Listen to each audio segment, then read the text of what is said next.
اعوذ باللہ من الشیطان الرجیم بسم اللہ الرحمن الرحیم سورۃ فاطر بسم اللہ الرحمن الرحیم الحمد للہ فاطر السماوات والارض جاعل الملائکۃ رسلا اولی اجنحۃ مثنی وثلاث ورباع یزید فی الخلق ما یشاء ان اللہ علی کل شیء قدیر۔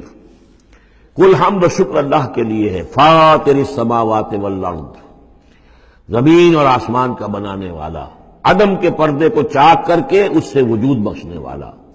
یہ فا سے جو الفاظ عربی زبان میں آتے ہیں ان میں توڑنا، چاک کرنا، پھاڑنا، یہ کیفیت جو آپ کو ملے گی۔ فطر جو یہاں آیا ہے، فلق، فرق، فلاح، فتح، فصل، اور فطر تیز کے ساتھ بھی ایک فطر ہے۔ فطرت الوحی، وہی جو ہے رکی رہی، علی فترۃ من الرسل، رسولوں کا ایک سلسلہ 600 برس تک رکا رہا، وہ تیز سے فطر ہے۔ یہ ہے فے طارا، اس میں ہے عدم کا پردہ چاک کر کے اور وجود میں لانا۔ الحمدللہ فاطر السماوات والارض، جو آسمان اور زمین کو پیدا کرنے والا ہے، جاعل الملائکۃ رسلا، جو بنانے والا ہے فرشتوں کو پیغام رساں۔ فرشتے ہیں کہ جو لاتے ہیں پیغام، وہی لاتے ہیں۔ اولی اجنحۃ، وہ پروں والے ہیں، مثنا کسی کے دو دو ہیں، وہ ثلاثہ اور کسی کے تین تین پر ہیں، وہ رباع اور کسی کے چار چار ہیں۔ جیسے ہمارے ایئر کرافٹ سے کہ 2 انجنوں والا بھی، 4 انجنوں والا بھی، اسی طریقے سے اللہ تعالیٰ نے ان فرشتوں کو 2 2 3 3 اور 4 4 پر عطا کیا۔ اب ہم پر نہیں سمجھ سکتے کہ وہ کیا ان کی حیثیت ہے، لیکن یہ کہ ایک تمثیل کے اعتبار سے میں نے عرض کیا۔ یزید فی الخلق ما یشاء، اور اللہ تعالیٰ تخلیق میں جو چاہتا اضافہ کرتا رہتا ہے۔ ان اللہ علی کل شیء قدیر، وہ جو علامہ اقبال نے کہا ہے، یہ کائنات ابھی ناتمام ہے، شاید کہ آ رہی ہے دمادم صدائے کن فیکون۔ اور یہی سائنس بھی بتا رہی ہے کہ ابھی کریشن کا سلسلہ جاری ہے، نئے نئے سٹارز وجود میں آ رہے ہیں، نئی چیز، نئی گیلیکسیز بن رہی ہیں۔ یزید فی الخلق ما یشاء، اپنے خلق میں جس طرح چاہتا ہے اضافہ کرتا ہے۔ ان اللہ علی کل شیء قدیر، یقیناً اللہ تعالی ہر چیز پر قادر ہے۔ ما یفتح اللہ للناس رحمۃ فلا ممسک لہ، جو بھی اللہ نے لوگوں کے لیے رحمت کا دروازہ کھولا ہے تو اس کو روکنے والا کوئی نہیں۔ یہاں اس رحمت سے مراد رحمت نبوت ہے، ہدایت کے لیے وحی کا سلسلہ، گویا کہ اللہ تعالیٰ کی رحمت بن کر وحی آئی ہے، نبوت جو ہے رحمت بن کر آئی ہے۔ اسی لیے حضور کے لیے کہا گیا عالمین وما ارسلناک الا رحمۃ للعالمین، کہ انسانوں کے لیے رحمت ہے۔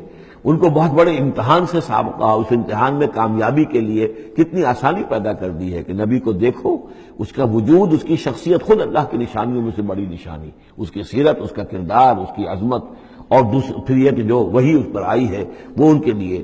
تو جو بھی رحمت کا دروازہ اللہ کھولتا ہے، رحمت کا، جیسے نبوت ہے، فلا ممسک اللہ، اسے روکنے والا کوئی نہیں۔ وما یمسک، اور جس کو وہ روک لے، فلا مرسل لہ، پھر اس کو بھیجنے والا کوئی نہیں۔ اب اللہ نے روک لیا اس دروازے کو، بند کر دیا محمد رسول اللہ صلی اللہ علیہ وسلم کے بعد، تو اب سوائے دجالوں کے کوئی اور نہیں ہوگا جو نبی آئے، تو فرمایا کہ اس کو پھر بھیجنے والا کوئی نہیں، من بعد ہی، اس کے بعد۔ وہو العزیز الحکیم، اور یقیناً زبردست ہے، کمال حکمت والا۔ یا ایھا الناس اذکروا نعمت اللہ علیکم هل من خالق غیر اللہ یرزقکم من السماء والارض، کوئی ہے اللہ کے سوا کوئی اور خالق جو تمہیں رزق پہنچاتا ہو آسمان سے اور زمین سے؟ لا الہ الا ہو، نہیں ہے کوئی معبود سوائے اس کے۔ فانا توفکون، تو کہاں سے الٹے پھرائے لیے جا رہے ہو؟ وَيُكَذِّبُوكَ، اور اے نبی اگر یہ آپ کو جھٹلا رہے ہیں، فَقَدْ كُذِّبَتْ رُسُلٌ مِّن قَبْلِكَ، تو آپ سے پہلے بھی بہت سے رسولوں کو جھٹلایا گیا۔ وَإِلَى اللَّهِ تُرْجَعُ الْأُمُورُ، اور بالآخر تو تمام معاملات جو ہیں وہ اللہ کی طرف لوٹا دیے جائیں گے۔ یا ایھا الناس ان وعد اللہ حق، اے لوگو اللہ کا وعدہ سچا ہے۔ فلا تغرنکم الحیات الدنیا ولا یغرنکم باللہ الغرور، یہ الفاظ آ چکے ہیں سورہ لقمان میں بھی۔ تو دیکھو تمہیں دنیا کی زندگی دھوکے میں نہ ڈال دے، اپنے اندر گم نہ کر لے کہ تم آخرت کو بھول جاؤ، اللہ کو بھول جاؤ، تو یہ گویا کہ تمہارے لیے سب سے بڑا دھوکہ بن جائے گا۔ وَمَا الْحَيَاةُ الدُّنْيَا إِلَّا مَتَاعُ الْغُرُورِ، تو نہ دھوکے میں ڈالے تمہیں دنیا کی زندگی، اور نہ دھوکہ دے تمہیں اللہ پر وہ دھوکے باز، غرور غین کے زبر کے ساتھ جو ہے، پیش کے ساتھ غرور وہ تو گویا کہ مصدر ہوگا، لیکن غین کے زبر کے ساتھ غرور فعول کے وزن پر، اس میں مبالغہ ہے، بہت بڑا دھوکے باز، سب سے بڑا دھوکے باز ابلیس لعین ہے۔ اور وہ کچھ لوگوں کو اس طریقے سے برگلاتا ہے، اللہ بڑا کریم ہے، بڑا شفیق ہے، بڑا وہ تو مغفرت کرنے والا ہے نا، کاہے کی فکر تمہیں پڑ گئی ہے، تم نے کون سے بہت بڑے گناہ کر لیے، بس سودی کاروباری تو ہے نا، اور کیا ہے۔ یا تم نے فلاں کام کر لیا ہے، کون سی بڑی بات ہے، اللہ بڑا غفور ہے، چلتے جاؤ اور کرتے جاؤ جو کچھ کر رہے ہو۔ تو یہ اللہ کی شان رحیمی و غفاری پر دھوکہ دینا۔ وَلَا يَغُرَّنَّكُمْ بِاللَّهِ الْغَرُورُ، اللہ کی رحمت کے حوالے سے دھوکہ نہ دے پائے تمہیں یہ بہت زیادہ بڑا دھوکے باز۔ ان الشیطان لکم عدو فاتخذوہ عدوا، یقیناً یہ شیطان جو ہے یہ تمہارا دشمن ہے، اسے دشمن ہی سمجھو۔ انما یدعو حزبہ لیکونوا من اصحاب السعیر، یہ تو اپنے ہی لوگوں کو بلاتا ہے تاکہ وہ ہو جائیں اس کے جہنم والوں میں سے۔ یعنی یہ جو حزب الشیطان ہے، اب ظاہر بات ہے کوئی پہلے سے پوٹینشلی حزب الشیطان کا ہے، اس کے اندر رجحانات ہیں غلط، اور اس کے اپنے جو ہے ارادے وہ صحیح نہیں ہے، تو شیطان اس کو پھر، جس کو میں نے کہا تھا بارہا کہہ رہا ہوں کہ وہ پھر برے کو گھر تک پہنچا کر دم لیتا ہے، درمیان میں کہیں کھڑا نہیں رہنے دیتا، اس کا پیچھا کرتا ہے۔ فَأَتْبَعَهُ الشَّيْطَانُ، سورہ اعراف میں ہم نے پڑھا ہے کہ وہ بلعام بن جو باورا تھا، اس نے ایک غلطی کی، نکل بھاگا، فَأَتْبَعَهُ الشَّيْطَانُ، پھر شیطان نے اس کا پیچھا پکڑ لیا اور اس کو پھر وہ دھکے دیتا ہوا اور آگے سے آگے لے کر بدی میں، گمراہی میں، بے حیائی میں آگے سے آگے لے کر چلا گیا۔ تو شیطان تو در حقیقت جو بھی اولیاء الرحمن ہیں، عباد الرحمن ہیں، ان پر شیطان کا کوئی زور نہیں ہے، بلکہ جن کے اپنے اندر کھوٹ ہے، جن کے اپنے اندر جو ہے ارادوں میں اور نیت کے اندر فتور ہے، شیطان انہی کو بلا لیتا ہے اور اپنے گرد جمع کر لیتا ہے۔ انما یدعو حزبہ، یہ حزب الشیطان کا لفظ آئے گا سورہ مجادلہ میں، ایک طرف حزب اللہ ہے، ایک طرف حزب الشیطان ہے۔ تو ایک کچھ لوگ وہ تھے جو پوٹینشلی حزب اللہ میں تھے، انہیں کچھ وقت لگ گیا، عمر تھے رضی اللہ عنہ، حمزہ تھے رضی اللہ عنہ، 6 سال تو لگ گئے، لیکن پوٹینشلی ان کے اندر وہ حزب اللہ میں شامل ہونے کی صلاحیت تھی، وقت آنے پر وہ صلاحیت ظاہر ہو گئی۔ ایک وہ ہے کہ جو پوٹینشلی اولیاء الشیطان تھے، حزب الشیطان میں سے تعلق رکھتے تھے، تو پھر شیطان نے انہیں بلا کر اور اپنے چیروں چانٹوں میں شامل کر لیا۔ الذین کفروا لہم عذاب شدید، جو لوگ کفر کی روش اختیار کریں گے ان کے لیے بہت سخت عذاب ہے۔ والذین آمنوا وعملوا الصالحات لہم مغفرۃ واجر کبیر، اور جو لوگ ایمان لائیں اور نیک عمل کریں ان کے لیے مغفرت ہے اور بہت بڑا اجر ہے۔ اللہم ربنا اجعلنا منہم۔ افمن زین لہ سوء عملہ فرآہ حسنا، ذرا غور کرو، کوئی شخص ایسا ہے، بھلا وہ شخص کہ جس کو اس کی برائی ہی مزین کر دی گئی ہے۔ وہ جو آج کا ہمارا معاملہ بے حیائی کلچر کے نام پر ہے، اب یہ تو بڑی اعلیٰ شے ہے، اعلیٰ قدر ہے، کلچر، ثقافتی طائفہ آ رہا ہے، کلچرل ٹروپ آ رہا ہے۔ اب یہ بے حیائی اور گندگی جو ہے اس کو اچھے اچھے نام دے کر، جس طریقے سے کہ آج دنیا کے اندر ان کا چرچا کیا گیا ہے، ان تشیع الفاحشہ، وہ فحش جس طریقے سے پھیل رہا ہے پوری دنیا کے اندر، اور ٹیلی ویژن نے آ کر اور اینٹینا نے آ کر، تو واقعہ یہ ہے کہ اب کوئی گھر نہیں کہ جو اس بلا کو، اس مصیبت سے جو محفوظ رہ گیا ہو۔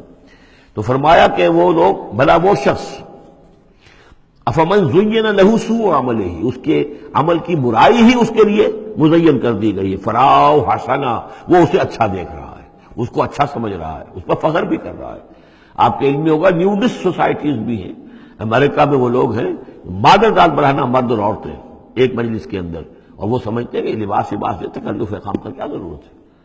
ہومو سیکشولز، اور وہ اتنے ایروگنٹ ہیں، اتنے اگریسو ہیں، وہ باقاعدہ مظاہرے کرتے ہیں، اور ان لوگوں کے خلاف جو اس کو برا سمجھتے ہیں اس کے خلاف میدان میں آ کر کھل کر ڈنکے کی چوٹ سینہ تان کر، بلکہ یہ کہ انہوں نے کوئی شرم نہیں، کوئی حیا نہیں ہے کہ ہومو سیکشولیٹی، لیکن یہ کہ عام ہے۔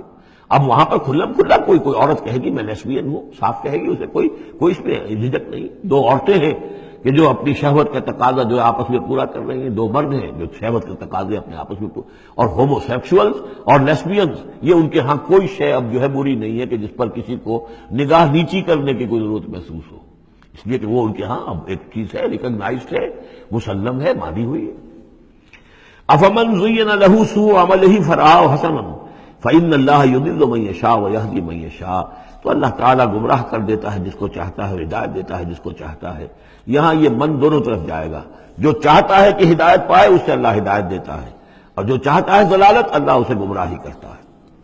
فلا تذهب نفسك علیہم حسرات، تو ہے نبی آپ کی جان ان لوگوں پر حسرت کے اندر، صدمے کی وجہ سے، غم کی اور اندوہ کی وجہ سے آپ اپنے آپ کو ہلاک نہ کریں، اپنی جان نہ گھلائیں، جس کو ہم کہتے ہیں جان گھل رہی ہے محمد رسول اللہ کی۔ یہ بالکل وہی بات ہے جس سے پہلے آ چکی ہے، فلعلک باخع نفسک الا یکونوا مؤمنین، سورہ شعراء میں۔ اے نبی شاید آپ اپنے آپ کو اس صدمے اور رنج سے ہلاک کر لیں گے کہ یہ ایمان نہیں لا رہے۔ تو فلا تذهب نفسک علیہم حسرات، تو اے نبی آپ کی جان جو ہے نہ گھلے ان لوگوں پر صدمے اور رنج کی وجہ سے.